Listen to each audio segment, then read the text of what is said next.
Hello dear student. अभी मैंने आपको जो लास्ट इंटरपोलेशन सिखाया था वो इक्वल इंटरवल के लिए सिखाया था। आज मैं आपको इंटरपोलेशन सिखाऊंगा अनइक्वल इंटरवल के लिए। वो जरूरी नहीं होता है आर्गुमेंट इक्वली स्पेस्ड हो। If the argument are not necessarily equally spaced then we use interpolation with unequal interval. Okay, interpolation unequal interval को स्टडी करने से पहले मैं एक डिफरेंस और आपको सिखा रहा हूँ। मैंने आपको दो डिफरेंसेस डिज़ाइन किए हुए थे, एक फॉरवर्ड डिफरेंस, एक बैकवर्ड डिफरेंस। फाइन। अब जो मैं आपको डिज़ाइन कर रहा हूँ, एक को मैंने डेल्टा से नोट किया हुआ था, एक को मैंने डेल से किया हुआ था। ओके, ये तो पढ़ा होगा तुम लोगों ने सबने। अब मैं एक नया डिफरेंस और ये, लेकिन इन दोनों इंटरवल जब हम इंटरवल पढ़ते हैं तो वहाँ पर इनकी डेफिनेशंस में आपने चेक किया होगा, चाहे डेल्टा की हो चाहे डेल की, उसमें हम एच स्टेप साइज यूज़ करते हैं। इट मीन्स ये दोनों डिफरेंसेस केवल हम तभी यूज कर सकते हैं when arguments are equally spaced. If the argument are not equally spaced, कोई जरूरी नहीं है आर्गुमेंट इक्वली स्पेस्ड है। If the argument are not necessarily equally spaced, then we use a new difference which is known as divided difference. Okay, divided difference is applicable in both cases if the argument are equally spaced or if the argument are not equally spaced. Okay, but frequently it is used when argument are not equally spaced. Okay, अब ये है क्या चीज़, उसको मैं आपको बता रहा हूँ, जरा ध्यान से देखना। ओके, मैं कहता हूँ एक फंक्शन है हमारे पास y is equal to f of x.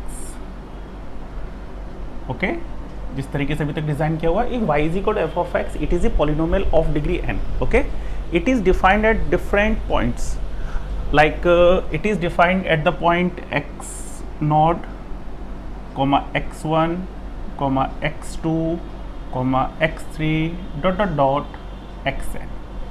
Clear? The interval is divided into n parts. Then the function y is equal to f of x, it is defined at different points, x1, x2, x3 dot dot dot xn. These arguments are not necessarily equally spaced, they are equally spaced or not. Okay, तो ये जो divided difference use करते हैं ये हम दोनों cases में use कर सकते हैं। अगर आर्गुमेंट इक्वली स्पेस्ड है वहाँ पे भी यूज़ कर सकते हैं, अगर आर्गुमेंट इक्वली स्पेस्ड नहीं है तो वहाँ पे भी हम इसको यूज़ कर सकते हैं। ओके, अब देखो जैसे मैं यहाँ आपको सिखा रहा हूँ, ये हमारे पास एक पॉलिनोमियल थी n डिग्री की पॉलिनोमियल जो मैं लेके चल रहा हूँ, y is equal to f of x, it is a polynomial of degree n, it is defined at different point x1, x2, x3 and dot dot dot xn. Okay, these are not necessarily equally spaced. अगर ये equally spaced होते तो मैं forward difference use कर सकता हूँ और backward use कर सकता हूँ, लेकिन अगर इक्वली स्पेस्ड नहीं है तो स्टेप साइज h आपकी फिक्स नहीं होगी। x0 x1 के बीच में डिफरेंस अलग होगा, x1 x2 के बीच में डिफरेंस अलग होगा। इसका मतलब है कि इसमें आप स्टेप साइज h यूज़ नहीं कर सकते। इसके लिए हम एक नया डिफरेंस पढ़ रहे हैं जिसी को हम डिवाइडेड डिफरेंस कहते हैं। ओके, तो यहाँ डिवाइड डिफरेंस में डिज़ाइन कर रहा हूँ, ध्यान देना इसको किस तरीके से हम डिज़ाइन करते हैं। अगर मैं पहले जब हम फर्स्ट डिफरेंस निकालेंगे उसके लिए कितने एलिमेंट्स लेंगे, तो कभी आप डिफरेंस की बात करते हैं, डिफरेंस कैसे निकाला जाता है। मैं कहा एक एलिमेंट ए है एक बी है, तो आप इनका डिफरेंस बी माइनस ए या फिर ए माइनस बी करेंगे, दो एलिमेंट ही तो लेके निकालेंगे। वैसे ही डिवाइडेड डिफरेंस, जब मैं पहला डिवाइडेड डिफरेंस फाइंड आउट करूँगा then we use two argument. Clear?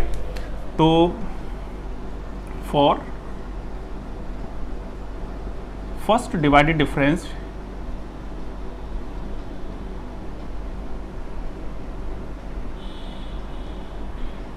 Okay, first divided difference, और ये किस आर्गुमेंट के लिए बात कर रहा हूं मैं, x0 एंड x1, स्टार्टिंग के दो एलिमेंट्स लेके चल रहा हूं। ओके, तो इसको नोट करने का एक लेटर होता है small f, x0 and x1, ये नोटेशन का तरीका है इसका।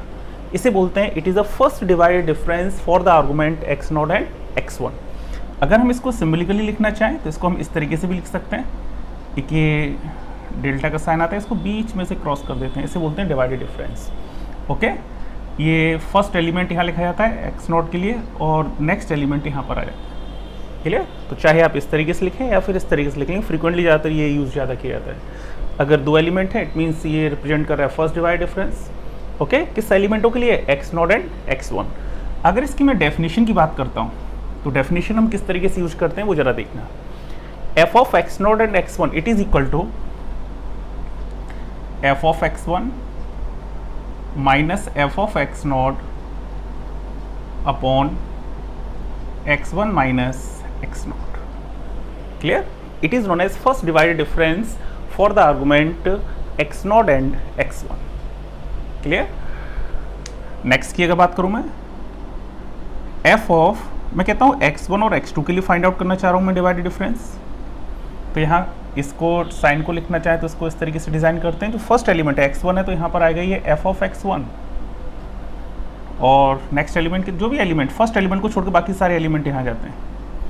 x2 डेल्टा की पावर, इसकी डिवाइड डिफरेंस बोलते हैं, इसकी पावर कितनी आ रही है यहाँ 1, ये 1 है, it means it is called first divide difference. और यहाँ पे चेक करेंगे जब दो एलिमेंट है तो पहला डिफरेंस ही तो आप फाइंड आउट कर रहे होगे, तो फर्स्ट डिवाइड डिफरेंस कहलाता है। ओके, इसको मैं डिज़ाइन करूँ, इट इज इक्वल टू, ये वैल्यू हो जाएगी f ऑफ, जो लास्ट एलिमेंट इसके लिए लिखते हैं, f of x2 minus f of x1 upon x2 minus x1।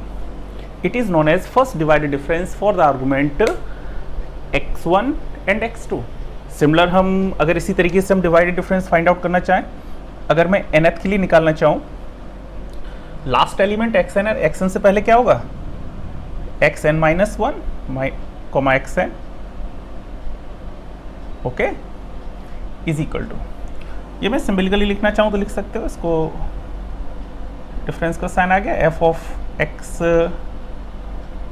n minus 1 और यहाँ xn आ जाएगा, it is equal to f of xn last element minus f of n minus 1 upon xn minus 1।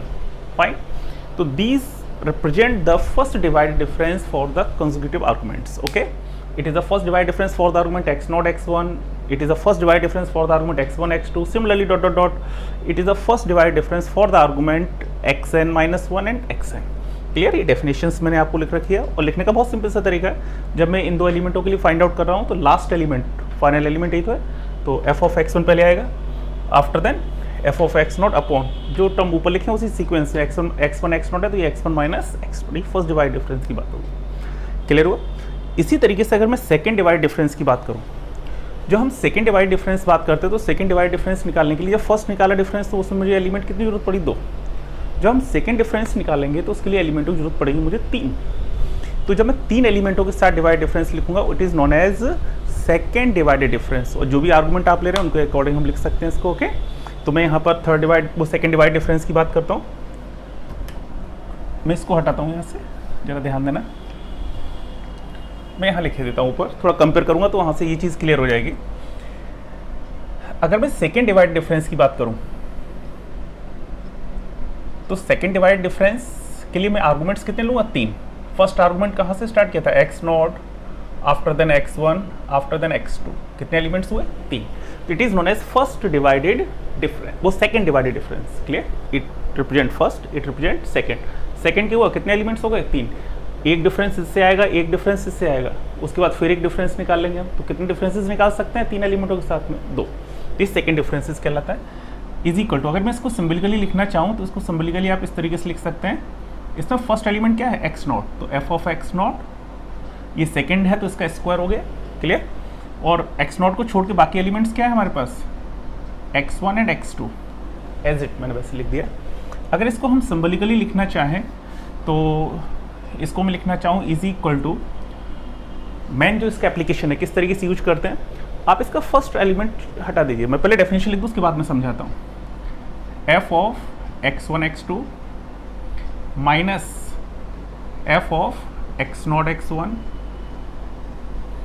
Upon x2 minus x0, ये कहलाता है हमारे पास second divided difference for the argument x0 x1 and x2। इसको लिखने का तरीका बताता हूँ, यही मेथड सभी जगह यूज करेंगे, मैं थर्ड फोर्थ जो भी डिफरेंसेस फाइंड आउट करूँगा सब में ऐसे यूज करेंगे, जरा ध्यान देना, ऐसे क्लियर होगा सारी चीज़ें। जब हम सेकंड डिवाइडेड से सेकंड इसलिए बोलें क्योंकि यहाँ पर एलिमेंट्स कितने हुए, 3 एलिमेंट्स से उसके मैं 2 डिफरेंसेस निकाल सकता हूँ, पहले एक, दूसरा ये, और फिर उसके बाद एक डिफरेंस, मतलब फर्स्ट डिफरेंस आ जाएंगे, फर्स्ट डिफरेंस यहाँ से आएगा, फर्स्ट डिफरेंस यहाँ से आएगा, उसके बाद जो फर्स्ट डिफरेंस आए उनका फिर डिफरेंस ले लूँगा, तो कितने डिफरेंसेस तक जा सकते हैं, 2, इसलिए बोलते हैं इसे second divide difference. It is equal to, इसको लिखने का तरीका बताता हूँ, इसका फर्स्ट एलिमेंट आप यहाँ से छुपा लीजिए, कितने एलिमेंट्स आ गए, x1 x2, वही तो यहाँ आ गया f ऑफ x1 x2, ये कितना लिखा हुआ है, f of x1 x2 minus इसका लास्ट एलिमेंट आप छुपा लीजिए, कितना बचा ये, जो भी एलिमेंट बचेंगे x0 एंड x1, तो ये आ गया f of x0 and x1 upon last element minus initial element, last element इसमें कितना है x2, और इनिशियल एलिमेंट x नॉट, तो नीचे लिखा हुआ x2 माइनस x नॉट। इस तरीके से आप सेकंड डिवाइड डिफरेंस किसी एलिमेंट को भी निकाल सकता हूँ। अगर मैं सेकंड डिवाइड डिफरेंस निकालूँ यहाँ पर x1, x2 और x3 के लिए, क्लियर, यहाँ x1 ये x2 और x3 के लिए निकालूंगा तब क्या हो जाएगा, ये पहले छुपा दूंगा, तो यहाँ पर आ जाएगा f ऑफ x2 x3, क्योंकि यहाँ पर x1 है, ये x2 x3, तो ये हटा दूंगा तो x2 और x3 आएगा, माइनस फिर लास्ट हटा दूंगा x3, क्या बचेगा x1 x2 अपॉन लास्ट में, अपॉन में क्या आएगा, last minus initial, x3 last है और x1 क्या था इनिशियल, तो नीचे आ जाएगा x3 माइनस x1। इस तरीके से हम second divide difference find out कर सकते हैं। अगर मैं थर्ड की बात करता हूँ आपसे, तो थर्ड डिफरेंस निकालने का प्रोसेस जो होता है उसको अगर मैं डिज़ाइन करूँ तो इसी के साथ में किए देता हूँ, जरा ध्यान देना इसी को। अगर थर्ड डिफरेंस की बात कर रहा हूँ तो इसमें एलिमेंट्स कितने होंगे, चलिए 4 एलिमेंटों के साथ आप डिज़ाइन करोगे थर्ड डिफरेंस के लिए। थर्ड डिवाइड डिफरेंस के लिए मैं क्या करूँगा, स्मॉल f ब्रैकेट में x0, x1, x2, x3, कितने एलिमेंट्स हैं, 4, तो ये किस डिफरेंस को रिप्रेजेंट करेगा, it represent third divided difference. It is equal to, अगर इसकी मैं डेफिनेशन लिखना चाहूँ कैसे लिख सकता हूँ, फर्स्ट एलिमेंट में बस इसके लिखना चाहूँ तो ये डिवाइड डिफरेंस का साइन आ जाएगा, पावर 3 आएगी, यहाँ f ऑफ x0 आ जाएगा, यहाँ क्या आ जाएगा x1, x2, x3, ये मैं नहीं लिख रहा हूँ, ओके, ज़्यादातर इसी को यूज करते हैं। अब इसकी डेफिनेशन अगर मैं लगाना चाह रहा हूँ, इसके फर्स्ट आप टर्म छुपा दीजिए, क्लियर। अब एलिमेंट्स क्या क्या आ गए, x1, x2, x3, तो यहाँ पर आएगा f of x1, x2, x3 minus इसका लास्ट एलिमेंट हटा दीजिए, क्या आ गया x0, x1, x2, इसको लिख सकते हैं f of x0, x1, x2 upon last minus initial element, last element इसमें कितना है x3, इनिशियल कितना है x0, तो यहाँ आ जाएगा x3 minus x0। It represent third divided difference for the argument x0, x1, x2 and x3, clear हुआ। इसी तरीके से हम फोर्थ, फिफ्थ, सिक्स और nth divide difference find out कर सकते हैं। अगर जनरलाइज वे में मैं nth डिफरेंस लिखना चाहूँ, अगर मैं जनरलाइज वे में nth डिफरेंस लिखना चाहूँ, small f x0, x1 dot dot dot, मैं लास्ट एलिमेंट लिख रहा हूँ xn माइनस 1, xn। अगर मैं पूछूँ ये कौन सा डिफरेंस लिखा हुआ है तो आप इसे देख के बता सकते हैं। मैंने अभी आपको एक चीज़ सिखाई है, जब यहाँ पर 2 एलिमेंट होते हैं तो ये फर्स्ट डिफरेंस कहलाता है, 3 एलिमेंट है तो ये सेकंड डिफरेंस कहलाया, जब ये 4 एलिमेंट है तो ये थर्ड डिफरेंस कहलाया, तो एक डिफरेंस कम होता है। यहाँ टोटल एलिमेंट्स कितने हैं, 1 से लेके n एलिमेंट्स हो गए, ये x0 एक एक्स्ट्रा हो गया, तो टोटल n+1 एलिमेंट्स हैं। अगर ये n+1 एलिमेंट है तो ये कौन सा डिफरेंस होगा, एक कम कर दो, nth डिफरेंस हुआ, तो it represent nth divided difference, clear. अगर इसकी मैं डेफिनेशन लिखना चाह रहा हूँ तो इसको लिखने का तरीका क्या होगा, मैंने भी आपको जो सिखाया उसी को यूज़ करता हूँ। फर्स्ट टर्म यहाँ से हटा दीजिए, बाकी सारे टर्म के साथ फंक्शन, यानी f ऑफ x1 फर्स्ट हटाया तो मैंने क्या x0 हट गया तो कितना आएगा x1, इसके बाद x2 आएगा डॉट डॉट डॉट कहाँ तक xn माइनस f ऑफ, अब इसका लास्ट टर्म हटा दूँ, बाकी टर्म लिख दूँ, तो कहाँ से स्टार्ट होगा x0, x1 dot dot dot, last में कहाँ तक जाएंगे xn माइनस 1, क्योंकि लास्ट मैंने हटा दिया तो यहीं तक तो जाऊँगा, अपॉन लास्ट माइनस इनिशियल, इसमें सबसे लास्ट एलिमेंट xn और इनिशियल x0, तो कितना आ गया xn minus x0। It represent nth divided difference for the argument. अगर ये पॉलिनोमियल n डिग्री की थी, मैंने y इज इक्वल टू, मैं एक लेके चलाते हैं यहाँ पर y is equal to f of x, it is a polynomial of degree n। अगर ये n डिग्री की पॉलिनोमियल ही तो मैं nth डिफरेंस तक निकालूंगा तो ये डिफरेंस कैसा आएगा, ये कांस्टेंट, और इसके आगे के सारे डिफरेंसेस 0। अगर कोई पॉलिनोमियल n डिग्री की है तो उसके nth डिफरेंस कांस्टेंट हो जाएगा, उसके आगे के सारे डिफरेंसेस हमारे कैसे होते हैं, 0। ये तो मैं पीछे भी आपको बता चुका हूँ, ये फंडामेंटल थ्योरम कहलाती है डिफरेंस कैलकुलस के, कि if f of x is a polynomial of degree n, then its nth difference is constant and n+1th, and for the next higher differences must be 0।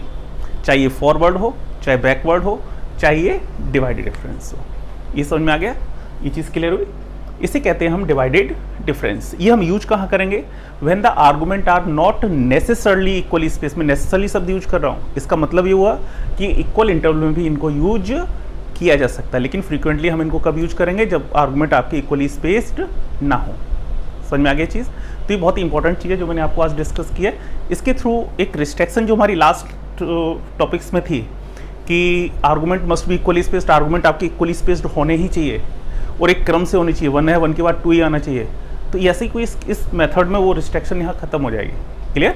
तो डिवाइडेड डिफरेंस उसमें जो मैं आगे 2 method आपको discuss करूँगा interpolation with unequal interval में, उसमें 2 method discuss करूँगा आगे आपको, एक न्यूटन डिवाइडेड डिफरेंस फॉर्मूला, एक लैग्रांज फॉर्मूला। दोनों फॉर्मूले में डिस्कस करूँगा, उनके थ्रू आप इसके अनइक्वल इंटरवल अगर कोई आर्गूमेंट अनइक्वली स्पेस्ड है तो आप इंटरपोलेशन ईजी वे में फाइंड आउट कर सकते हैं। ओके, पहले आप इस चीज़ को तैयार करो।